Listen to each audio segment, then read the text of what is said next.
பிறகு அடுத்து வார சூறாக்கள்லையும் அடுத்து வார ஆராஃப் சூரத்துல் அன்ஆம் ஆராஃப் அப்படி தொடர்ந்து வார சூறாக்கள்லையும் அந்த வரலாற்று உதாரணங்கள் நிறைய இருக்கு. சரியா? அப்ப வரலாற்றை ஆராய்ந்து பார்த்தாலும் ஈமான் கொண்டு வாழ்ந்தவர்களும் நிராகரிப்போட வாழ்ந்தவர்களுக்கும் உள்ள வேறுபாட்டை நல்லா விளங்கிக் கொள்ள. சரியா?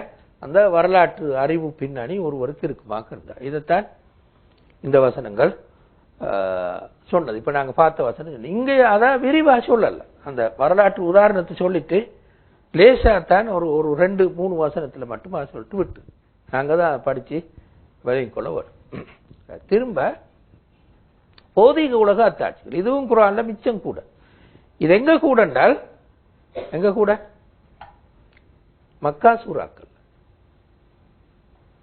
மதீனா சூறாக்களையும் இருக்குது, ஆனால் குறைவாக இருக்கும். மக்கி சூறாக்கள்ல மிகவும் கூடுதலாக அல்லாஹ் தஆலா இந்த பௌதீக உலக அத்தாட்சிகளை சொல்லுவோம். சரியா? அதே மாதிரி இங்கேயும் இந்த சூறாலையும் ஒரு அளவு தூரத்துக்கு குர்ஆன் இந்த பௌதீக உலக அத்தாட்சிகளை சொல்லுது. முதலாவது இந்த வசனம். இந்த ஆயத்துல குர்ஆன் 2 கருத்துக்களை சொல்லிருக்கு, நீங்க அவதானித்த. ஒன்று இது ஹலக்கல் அஸ்வாஜ குல்லஹா, சோடிகளாக படைக்கப்பட்டவை.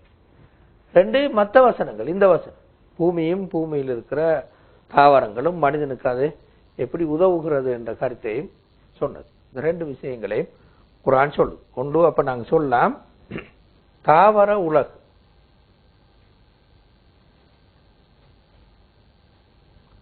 இரண்டாவது சோடி. நாங்க இதுக்கு வர முந்தி உண்ட விளங்கிக் கொள்வோம். இது பாருங்க, குர்ஆன்ல பல இடங்கள்ல இப்படியான வசனங்கள் எப்படி இருக்குமெண்டா ரெண்டையும் காட்டுற மாதிரி தான் தெளிவாக இதைத்தான் சொல்ல மாட்டாது. சரியா? இதைத்தான் சொல்ல மாட்டாது. அல்லாஹ் ஒருவன் இருக்கிறான், அல்லாஹ் ஒருவன் தான் என்று காட்டுறது மாதிரி மீக்கும், மர்ம நாள் ஒன்று இருக்கிறது என்று ஆதாரப்படுத்துற மாதிரி மீக்கும். 2 மாதிரியும் சேர்த்துதான் இந்த இப்ப நாங்க பார்க்க போற வசனங்கள் எல்லாம் இருக்கும். இது குர்ஆன்ல பல இடங்கள்ல பார்க்க. சில இடங்கள்ல மர்ம நாளை மட்டும் குறித்து சொல்லும். உதாரணமாக சூரத்து நபல மர்ம நாளை மட்டும். உங்களோட நான் சொல்ல வர கடவுள் வேறொரு கடவுள் அல்ல. உங்களுக்கு கொஞ்சம் கடவுள் இருக்குது, என்னைட்ட கொஞ்சம் கடவுள் இருக்குது. உங்களோட கடவுள் விட்டு ஏண்ட கடவுள்கிட்ட வாங்கன்னு நான் கூப்பிடல, மட்டும் உங்களோட கடவுள்கிட்ட வாங்கன்னு நான் சொல்றேன். அப்ப அவங்க கொஞ்சம் அவதானமாக கேட்கறது சந்தர்ப்பம். சரியா? ஒரு பிரச்சாரகண்ட வழிமுறை எப்பவுமே மனிதர்கள அந்த கவனத்தை திருப்புறதுக்கான வழிமுறை. அப்ப அந்த வகையில தான் இன்னி ஆமன்து பிரப்பிக்கும் சொன்னது. சரியா? இது அவர பிரச்சார உடம்பு. இப்ப நாங்க அடுத்த பகுதிக்கு வருவோம். பாருங்க,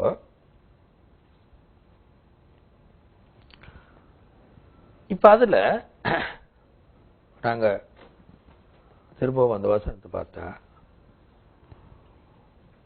அதோட முடிஞ்சு 25ஆம் வசனத்தோட அவர் செஞ்ச அந்த அந்த பிரச்சாரத்தை அல்லாஹ் மிச்சம் சுருக்கி இல்ல பாதியில் மட்டும் அது முடிச்சு. இப்ப குர்ஆன் அடுத்த துண்டுக்கு வருது. அவர் பேசுறாள். இப்ப இன்னொரு துண்டு குர்ஆன் சொல்றது டீல சொல்லப்பட்டது. டீல உதுகுலில் ஜன்னா, சுவர்க்கத்தில் நுழைவாயாக என்று சொல்லப்பட்டது. யாருக்கு? அவருக்கு சொல்லப்பட்டது சுவர்க்கத்தில் நுழைவாயாக என்று சொல்லப்பட்டது. கால அப்ப அவர் சொன்னார் யாலைத்த கௌமி யாலமூன், ஐயோ என்னுடைய சமூகம் அறிந்திருக்க கூடாதா. யாலைத்த மிச்சம் கவலையோட சொல்றது, கூட சொல்றது. யாலைத்த கௌமி யாலமூன், என்னுடைய சமூகம் அறிந்திருக்க கூடாது. என்ன அறிந்திருக்க கூடாதா? என்னுடைய இரட்சகன் மன்னித்து விட்டான். பிமா கஃபர் அலி ரப்பி, இரட்சகன் என்னை மன்னித்து விட்டான், கண்ணியமானவர்கள் ஒருவனாக ஆக்கினான். ஜாலனி மினல் முக்ரமீன், கண்ணியப்படுத்தப்பட்டவர்கள் ஒருவனாக என்னை ஆக்கினான் என்பதை என்ற சமூகம் விளைஞ்சிருக்க கூடாதா, விளங்கி இருக்க கூடாதா, அறிந்திருக்க கூடாதா சொல்லிக்கொண்டே சொர்க்கத்துக்குள்ளால போனார். இதுதான் இந்த வசனம். அப்ப நாங்க எப்படி அதை விலையும் கொள்ற என்றால், எப்படி விலையும் கொள்ளணும் என்றால், பெரும்பாலும் ஒரு கொல்லப்பட்டிருப்பார். கொல்லப்பட்டா தானே உடனே சொர்க்கத்துக்கு போற. ஷஹீதாயினா உடனே சொர்க்கத்துக்கு போற. அப்ப ஒரு என்ன சொல்ல வார அடுத்ததுண்டு உதுகுலில் ஜன்னா, சொர்க்கத்தில் நுழைவீராக என்று சொல்லப்பட்டது. சரியா? அப்ப பெரும்பாலும் அவர் கொல்லப்பட்டிருப்பார். அப்ப சொர்க்கத்துக்கு போங்கன்னு சொல்றது. சொர்க்கத்துக்கு போற மனிதனுக்கு என்ன வரல என்றால், சமூகத்தோட ஒரு ஆத்திரம் ஒன்று வரல. பாத்தீங்களா நான் சொர்க்கத்துக்கு போயிட்டேன், நான் சொன்ன கேட்டிருந்தா உங்களுக்கு எவ்வளவு நல்லா இருந்தீங்கன்னு சொல்லல. அவர் கவலைப்பட்டு கொண்டு போனார். என் சமூகம் விளங்கினா எவ்வளவு நல்ல, இப்போதும் எனக்கு அல்லாஹ் கண்ணியத்தை தந்தான், என்னை ஏற்றுக்கொண்டான் விளங்கி இருந்தால், விளங்கினாங்கன்றால் ஏற்றுக்கொண்டுருவாங்க, சாத்து தள்ளிடுவாங்க. அதுக்கு விளங்குற சந்தர்ப்பம் இல்லை தானே. இவர் சொர்க்கத்துக்கு போறாண்டு உலகத்தில் இருந்து கொண்டு அவங்களுக்கு விளங்க இயலாது. அப்ப எனவே இந்த சொர்க்கத்துக்கு போற நேரமும் தன்னுடைய சமூகம் பற்றிய கவலையை அவர் விடவில்லை என்று விளக்கும். இதுதான் ஒரு பிரச்சாரம் இருக்க வேண்டிய ஆக முக்கியமான ஒரு பண்பு. ஆத்திரவும் கோபம் வரப்படா எதிர்க்கிற ஆளை பத்தி இல்லையா, எதிர்க்கிற ஆளை பத்தி ஆத்திரவும் கோபம் வந்து உங்களுக்கு கிடைக்கும். நான் பார்ப்பேன் அந்த நேரம் அந்த மனநிலை வரக்கூடாது. என்ன வரணும் என்றால் இந்த மனநிலை வரணும். யாலை தக்கௌமி யாலமூன் பிமா கஃபர் அலி ரப்பி வஜாலனி மினல் முக்ரமீன் என்று சொர்க்கத்துக்கு போற நேரமும் மறக்க வேண்டிய நேரம் உண்மையில, அல்லது இந்த பார்த்து சிரிக்க வேண்டிய நேரம், இந்த சமூகம் அழிஞ்சு போட்டு நினைக்க வேண்டிய நேரம். ஆனா சமூகத்தை பற்றிய கவலையோடு அவர் சொர்க்கத்துக்கு போனார் என்று இந்த வசனம் சொல்லுது. இதோட இந்த பாதி முடிச்சு கடைசியா இந்த சமூகத்தை பத்தி முடிக்கிற எப்படிதண்டா இந்த ஆயத்தோட சமூகத்தை பத்தி. இப்ப இந்த ஆயத்து பாருங்க, சமூகம் அழிக்கப்பட்டது என்று இந்த ஆயத்து சொல்லு சரியா. அந்த சமூகம் அழிக்கப்பட்டதுன்னு சொல்லு. அழிக்கப்பட்டதுன்னு சொல்லும் போது அல்லாஹ் சொல்றா, நீங்க நாங்க ஒரு நாளும் அழிக்கிறதுக்காக வானத்திலிருந்து ஒரு படை ஒன்று இறக்கல, அல்ல அது எங்கட வழியாகவும் இருக்கல, நாங்க அப்படி செஞ்சு வார ஆக்களும் இல்லை. ஒமாக்குன்னா முன்சிலீன், அப்படி இறக்குபவர்களாகவும் நாங்கள் இருக்கவில்லை. விளங்குதா அப்படின்டா? அதாவது எந்த சமூகத்தையும் அல்லாஹ் அழிக்கிறதுக்கு வானத்திலிருந்து பெரிய ஒரு படை ஒன்று இறக்கி அழிக்கணும்னு இல்லை. அதான் நீங்க சொல்லுவார். இயற்கை அழிவுகளின் மூலம் தான் நிறைய சமூகங்கள் அழிஞ்சு போடும். உதாரணமாக நூஹ் அலைஹிஸ்ஸலாத்து சமூகம் பெரிய ஒரு பிரளயம், ஒரு வெள்ளம் இல்லையா, கடும் வெள்ளத்தால் அழிஞ்சு போனாங்க. மேலிருந்து இந்த மலக்குகள் அனுப்பி பெரிய ஒரு யுத்தம் ஒன்று வைத்து, சுந்தண்டா தான் நிகழ்த்து, யுத்தம் ஒன்று வைத்து அழிக்கொண்டு அல்லாஹ்வுக்கு இல்லை. வெறுமனே இருக்கிற நல்லதை தரக்கூடிய இயற்கை சக்திகளை வைத்தே சமூகத்தை அழிச்சு போடும். அந்த கருத்தை தான் இங்க சொன்ன. அப்படி இந்த வானத்திலிருந்து இந்த மலக்குகள் இறங்கி இவங்களோட ஒரு பெரிய ஒரு யுத்தம் ஒன்று போட்டா அல்லாஹ்வுக்கு அது ஒரு குறைபாடு இல்லையா.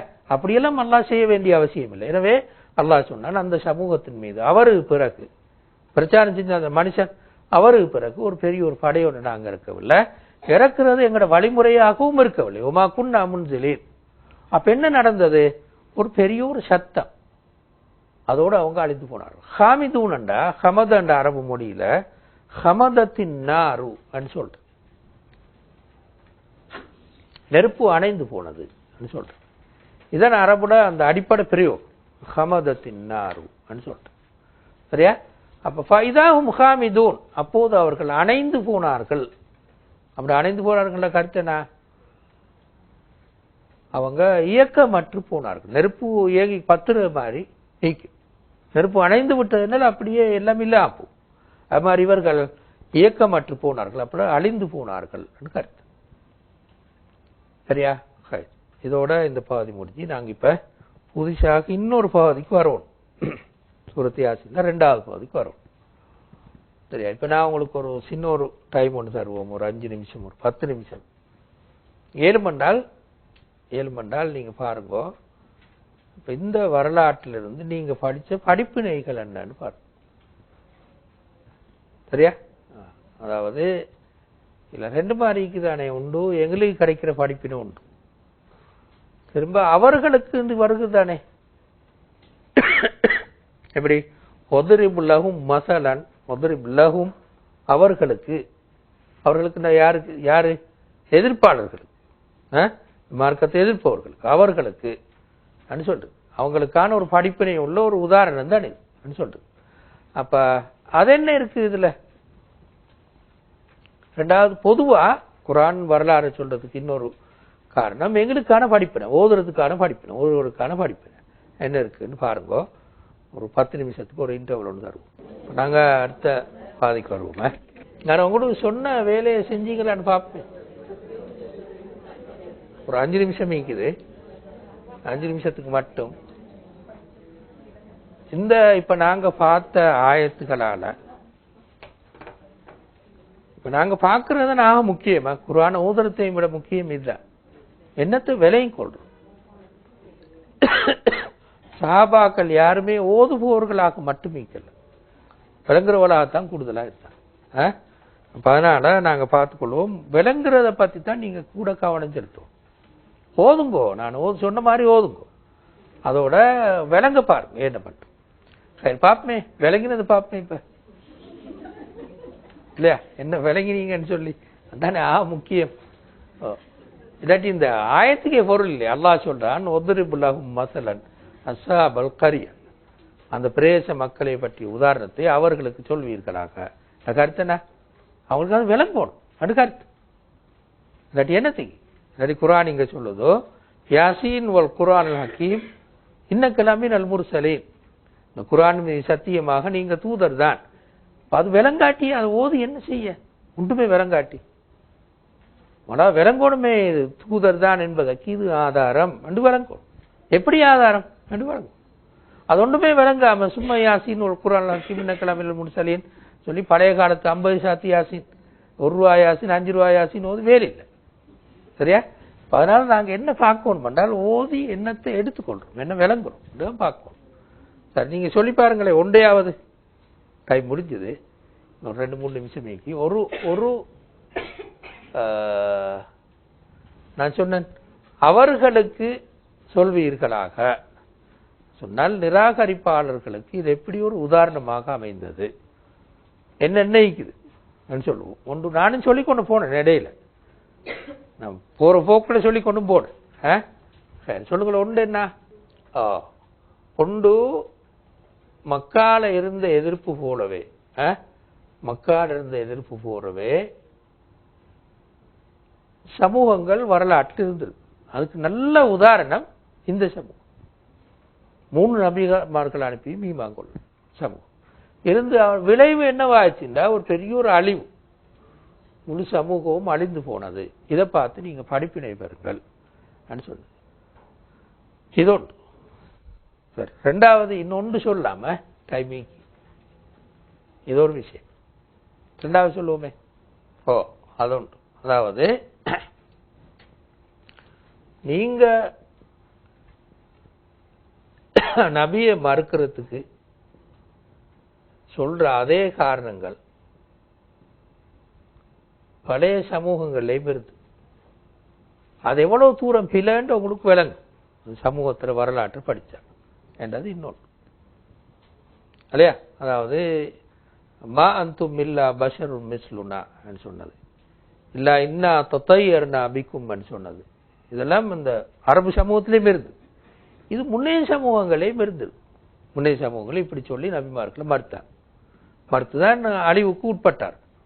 எனவே நீங்களும் இந்த நபியை பார்த்து மா அந்த இல்லா பஷரும் மிஸ்லுனான்னு சொல்றத கொஞ்சம் யோசிங்க. திருப்பி அதையும் சொல்லி இதே மாதிரி உங்களை பழைய சமூகம் அதே மாதிரி சொல்லி அழிஞ்சு போனாங்க, இதே மாதிரி பொய் நியாயங்களை சொல்லி நபிமார்களை மறுக்க பார்க்காதீங்க அப்படின்னு சொன்னதுதான் இது. எங்களுக்கும் படிப்பினா நாங்க பின்னால பார்ப்போம். இது 2வது. நாங்க இதுல நிப்பாட்டுவோம். நீங்க இன்ஷா அல்லாஹ் வார முறை அந்த இதை கொஞ்சம் பார்த்துட்டு வாங்க. 2 மாதிரி. ஒன்று அந்த அந்த ஆயத்திலே நேரடியாக வந்த அதே வசனம் அவர்களுக்கு உதாரணமாக அமைந்தது. 2வது என்ன, எங்களுக்கான படிப்பினை. சரியா, எங்களுக்கான படிப்பினை. அதையும் நீங்க பார்த்து கொண்டு வாங்க இன்ஷா அல்லாஹ். வாரங்களுக்கு நாங்க பார்ப்போம். வாஸ்தவான அல்ஹம்துலில்லாஹ் ரப்பில் ஆலமீன்.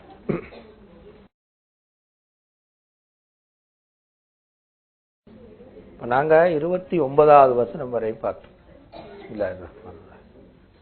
2வது பகுதி சூரத் யாசீன்ல 2வது பகுதியை பார்த்தோம். அது 29வது வசனம் வரை பேய்த்தோம். சரிதானே அதுனா? சரியா? சரி. இப்ப நாங்க அடுத்த பகுதிக்கு வரோம். அடுத்த பகுதியில 2 விஷயங்கள். ஒன்று, நிராகரிப்போர் தம்மை சூழ இருக்கும் அத்தாட்சிகளை அவதானிக்க வேண்டாமா என்று சொல்லி அதை 2 வகையான அத்தாட்சிகளாக குர்ஆன் சொல்றது. ஒன்று மனித வரலாற்று நிகழ்வுகள், 2வது பௌதீக உலகு தரும் அத்தாட்சிகள். இப்ப உதாரணமாக ஆயத்துல்லஹ்முல் அர்துல் மைத்தத்து, அவர்களுக்கு இறந்து போன பூமி ஒரு அத்தாட்சியாகும் என்று ஆரம்பிக்கிற அந்த வசனத்திலிருந்து நிறைய பௌதீக அத்தாட்சிகளை சொல்லுது. சரியா? அந்த பகுதியத்தை நாங்க இப்ப பார்க்க போறோம். உங்களுக்கு எடுத்துக்கொண்டீங்களா? சரி, பார்ப்போம். நாங்க இந்த ஆயத்துல அந்த வரலாற்று நிகழ்வு இந்த ஒரு 3 வசனங்கள் மட்டும் கொஞ்சம் பாருங்களேன். 30, 31, 32. அடியார்களுக்கு வந்த கை சேதமே யா ஹஸ்ரத்தன் அலல் இபாத். அவர்களிடம் தூதர்கள் வந்த போதெல்லாம் அவர்கள் பரிகசித்தே வந்திருக்கிறார்கள். அவர்கள் அவதானிக்கவில்லையா அவர்களுக்கு முன்னால் எத்தனை பரம்பரைகள் அழிக்கப்பட்டன. அவர்கள் திரும்பி வர மாட்டார்கள். அனைவரும் அல்லாஹ்விடத்தில் ஒன்று திரட்டப்படுவார்கள். வயின்குல்லு லம்மா ஜமீஉன் லதைனா முஹ்தரூன். ஆயத்தை எடுத்துக்கொள்ளுங்க. 30, 31, 32. இதுதான். ஓ செஞ்சுட்டு வந்தீங்களா? நாங்க சொன்ன போன முறை நாங்க அந்த பார்த்த ஆயத்து எனக்கு ஞாபகம் இல்லை எத்தனாவது ஆயத்து. 29 வரை உள்ள ஆயத்து. 10, 12வது வசனமோ அந்த வசனத்திலிருந்து 14லிருந்து 29வது வசனம் வரை அந்த வசனங்கள் உங்களுக்கு தார படிப்பினைகள் என்னன்னு பார்த்துட்டு வர சொன்னோம். சரியா? பார்த்துட்டு வந்தீங்களோ என்னத்தையோ? சரியா?